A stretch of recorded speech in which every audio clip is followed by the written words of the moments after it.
નામકરણ 11મા દિવસે હોય. જેને પણ નામ પાડવું હોય એ 11મા દિવસે બાળકનું નામ પાડવું.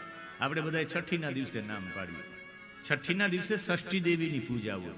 તમારું બાળક બીમાર જ ન પડે જે ષષ્ઠી દેવીની પૂજા કરે, અછબડા કે કોઈ રોગે ન થાય. ષષ્ઠી દેવીનો મહિમા દેવી ભાગવતમાં છે. તમારા ષષ્ઠી દેવીના છઠ્ઠના દિવસે કોરો કાગળ રાખવાનો, વિધાતા લેખ લખવા. છઠ્ઠીના દિવસે ષષ્ઠી દેવીનું પૂજન કરો, અછબડા ન નીકળે, તમારા દીકરાને કોઈ રોગ ન થાય, નિરોગી રહેવા માટે ષષ્ઠી દેવીનું પૂજન હોય છે. નામ તો 11મા દિવસે પડાય. 10 દિવસ સુધી સૂતકનો દિવસ હોય. 11મા દિવસે વિશુદ્ધિ થાય એટલે પેલું નામકરણ થાય. નામકરણ છે એ એક પ્રકારનું તમારા નામની પ્રતિષ્ઠા થાય તમારા શરીરમાં, બાળકના શરીરમાં નામની પ્રતિષ્ઠા. કે એ નામથી તમને બધા બોલાવશે ને એ નામમાં જેવા ગુણો છે તમારામાં આવે.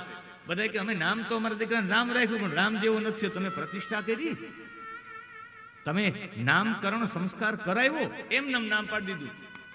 એમાંય ફયો એ નામ પાડ્યા હોય, એની પ્રતિષ્ઠા કરવાની. ફઈ ભલે નામ પાડે પણ નામકરણ સંસ્કાર કરવા માટે અયોધ્યાના રાજાએ ગુરુજીને બોલાવ્યા છે, વશિષ્ઠને. અને વશિષ્ઠને વિનંતી કરીને કહ્યું કે આપના મનમાં આપે જે વિચારી રાખ્યા હોય એ નામ પાડો, અમે નામ પાડીએ એમ નહીં. કોઈ વિદ્વાન વ્યક્તિ, કોઈ તપસ્વી વ્યક્તિએ વિચારી રાખ્યા હોય એવા નામ પાડે. આ તો આપણે નામ રાખી દીધા હોય કે રિયા ને પિયા ને.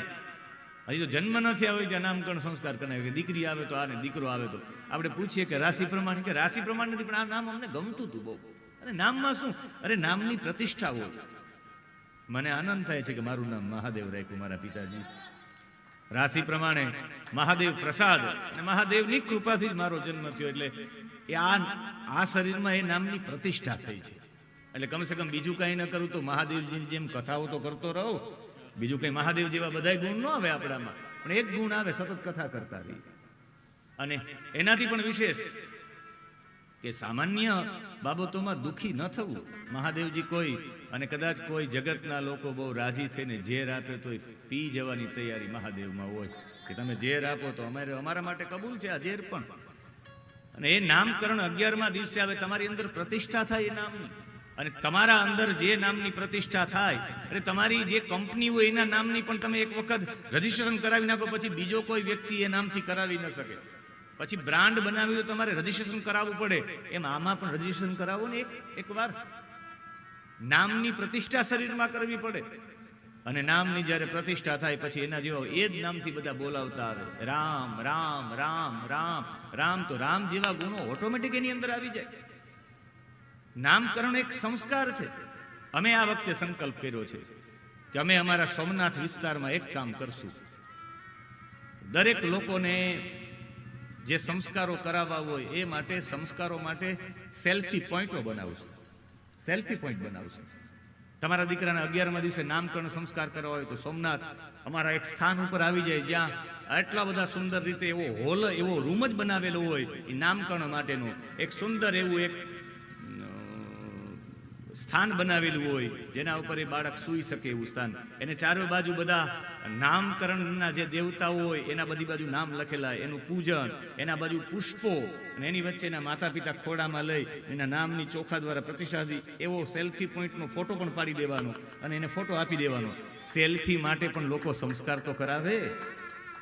સંસ્કાર ટકે એના માટે સેલ્ફી પણ પાડી દેવાની. એના માટે રૂમો પણ બનાવી આપવાના, એના માટે વ્યવસ્થા પણ કરી આપવાની, એના માટે પૂજન સામગ્રી પણ લઈ આપવાની.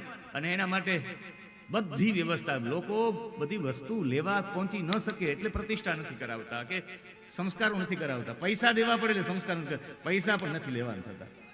એમ નમ એ આવે, સંસ્કાર કરે ખાલી. આપણે ભવિષ્યમાં જેના નામકરણ સંસ્કાર થાય ને એ આગળ જતા એવા નામ જેવો થાય. ફરી આ દેશમાં રામ જેવા ઊભા થાય, ફરી આ દેશમાં કૃષ્ણ જેવા બાળકો ઊભા થાય, ફરી આ દેશમાં ભરત જેવા રાજાઓ ઉત્પન્ન થાય, ફરી આ દેશમાં ક્રાંતિકારી ભગતસિંહ જેવા, ચંદ્રશેખર આઝાદ જેવા મહાપુરુષો ઉત્પન્ન થાય. એના માટેનો ફરી એક પ્રયત્ન કમસે કમ એટલું તો કરીએ. બીજું કંઈ કરીએ એકદમ નાના પાયાથી કામ કરીએ. અને એ સંસ્કારોનું કામ. એટલે અહીંયા ઘણા દિવસ વ્યતીત થઈ ગયા છે, નામકરણ સંસ્કાર નથી થયો છે.